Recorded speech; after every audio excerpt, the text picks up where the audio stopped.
Moje ime je Mitja Zadravec, sem pomočnik komandirja na policijski postaji Šentilj. V nastanitvenem centru sem vodja izmene, kar pomeni, da skrbim za korelacijo med vsemi pristojnimi službami, ki opravljajo naloge, torej civilna zaščita, Rdeči križ, Karitas, policija, Slovenska vojska, vojaška policija, da usklajujemo naloge in da vse te službe sodelujejo pri obdelavi in namestitvi migrantov. So neke vzporednice, kar se tiče klasičnega policijskega dela, drugače pa je tu veliko improvizacije bilo, zdaj smo že nekako se toliko že navadili, tudi naš štab nam veliko pomaga.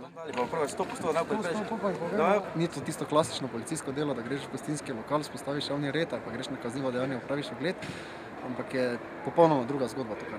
Šute z spremljanjem migrantov. Najbolj, kaj se mi vtrnilo tako v spomin, je ena punčka, ki je bila stara okrog 6-7 let, ko me je v tekoči angleščini prosila, da bi čim prej prišla v Avstrijo. Smo jo tudi potem omogočili z družino in se Avstrijci sprejeli mimo vseh teh, protokolov o izročitvi, ampak ker je že skupina tam doli čakala, glede na to, da so bile temperature pod 0 stopinj, ampak so potem tudi Avstrijci pokazali svojo človeško plat.